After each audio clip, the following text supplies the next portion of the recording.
La Waterloo. Waterloo. Box. Bonjour, vous êtes ? Emmanuel Duez.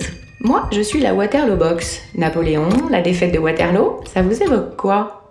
Des grandes plaines, rien de plus.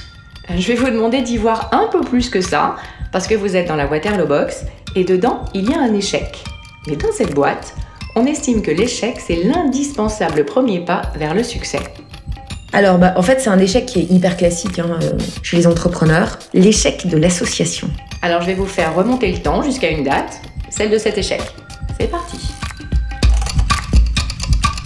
Alors, on est en 2012. Jeune femme de 25 ans que je suis, je ne me vois pas me lancer dans l'aventure entrepreneuriale toute seule. Je m'imagine ne pas être capable de le faire. Et j'ai très envie de croire à une aventure collective. Et donc, je vais chercher 2 personnes qui étaient très importantes pour moi, parce que je les avais déjà embarquées dans l'aventure entrepreneuriale Woman Up. Et donc, on crée ce trio et on essaye de se lancer dans une aventure qui est complexe, puisqu'on essaye de vendre des idées de disruption, d'audace, de penser l'entreprise, le management, le leadership différemment, et d'embarquer des chefs d'entreprise dans de nouvelles aventures, en leur demandant de lâcher prise et d'accepter de faire confiance à leurs collaborateurs et notamment à la jeunesse. Et nous, on n'a que ça à vendre. C'est ça notre produit, donc c'est nous, notre cerveau, nos convictions, nos tripes.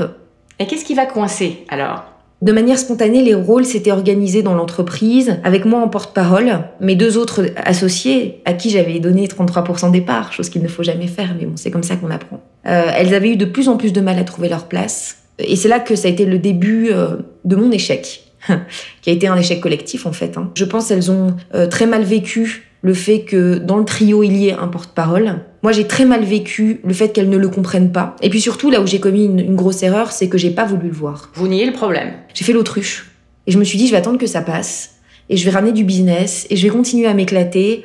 Et je vais tellement m'éclater qu'en fait, ça va finir par les éclater. Et ça finit par s'éclater, en fait. C'est ça qui s'est passé.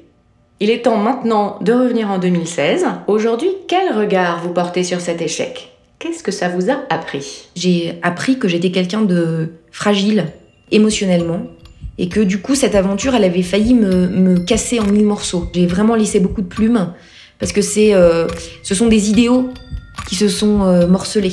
Et du coup j'ai appris à me protéger. Comment ça ? Parce que je pense qu'un entrepreneur, c'est aussi quelqu'un qui doit savoir se protéger parce que au début il est tout seul, ensuite il y a 10 personnes qui comptent sur lui, ensuite il y en a 50. Et du coup, ça devient une aventure collective et les gens comptent sur nous. Donc ça vous a fait grandir humainement. Quelles conséquences sur votre façon d'appréhender votre rôle de dirigeante aujourd'hui chez The Blossom Project ? Je pense que ça a changé le boss que je suis, clairement. Dès que je sens qu'il y a le moindre truc qui bug, j'adresse la problématique en frontal. Ce qui est, je pense, quelque chose de très difficile pour les femmes de manière générale.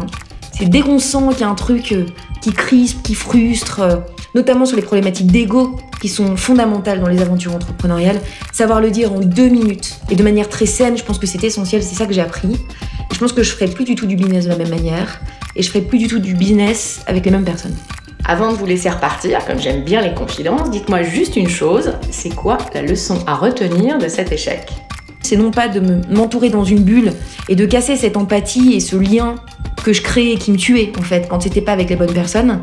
Ça a été de ne recruter dans mon entreprise que des gens extraordinairement gentils. C'est-à-dire bienveillants, qui aiment les autres, qui sont généreux, qui ont le smile. Et moi j'ai besoin d'être dans un cocon de bienveillance où les gens s'aiment. Et je sais que ça fait beaucoup rire mes collaborateurs qui disent mais on n'est pas obligé de s'aimer. Non, on n'est pas obligé de s'aimer, mais un peu quand même. Voilà. C'est ça ma règle.